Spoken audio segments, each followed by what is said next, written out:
when I found out Darius had autism, it was hard at first. It's a hard thing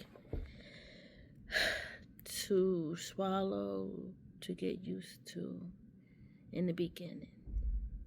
And autism doesn't get easier. And a lot of people say, autism affect the person, but it affects the parents, the caregivers, the family members. So when you learn you have a kid with autism, it changes a lot. And there are a lot of things that you think about, a lot of things you have to process.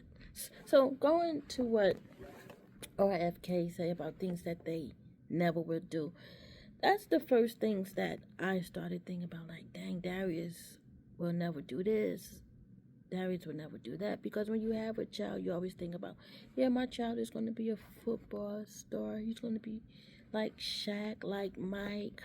I should have said like Mike first, right? Like Shaq, I love Shaq.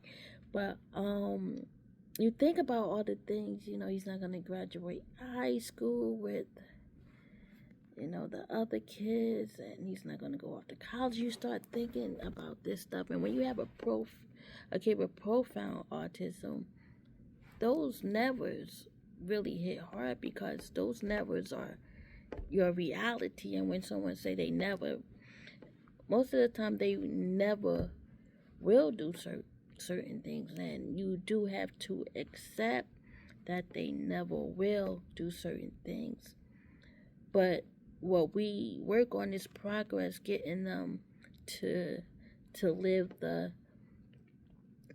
best life, have the best quality of life ever. So those nevers, you kind of flip them upside down and try to make some things a reality, but those never stay with you. It's a reality. Some things my son with autism, with profound autism, will never do.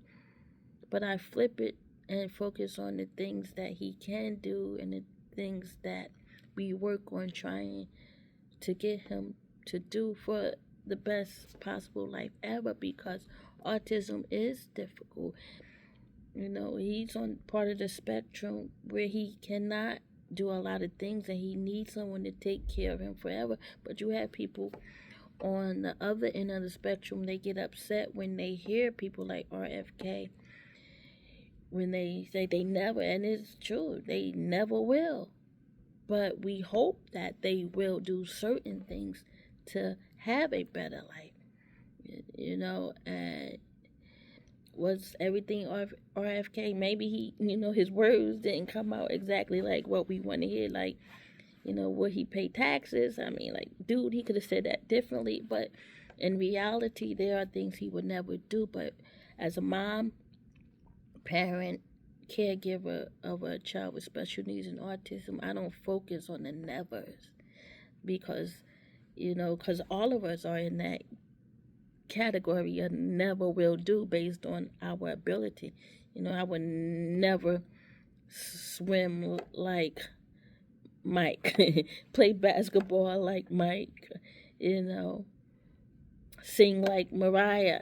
I never, no matter how much work I put in. But with autism, we try to get them from a point A to B for a better quality of life, to see a better quality of life. That's what we work on. So with RFK and the things he said, never is never. Sometimes, we hear our child would never speak, and they speak. No one has all the answers. No one has all the answers. But there are some nevers. It's just a reality. Our kids would never. And when you have a kid like Darius with high support needs, our life is different.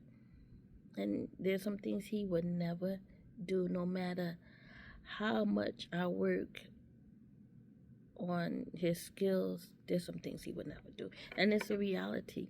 But do I focus on the numbers? No, I focus on the nouns and getting him to ABC and trying to get him the best life possible, trying to get people to learn more about autism, trying to get people to interact with him. That's all I want, that's why I do what I do, because he may never, but there are people that will help him get to where he needs to be to have the best quality of life. So do I agree with everything RFK said? I don't know. Some things he makes sense about. We have to take the part that, every time someone talks about something, you don't have to agree with everything they say, but take the parts that you can take and walk away with the things that you need, the tools that you need, because everything somebody say you ain't going to agree with, but take the parts that are important and think about those parts. Do I want to know the cause of autism?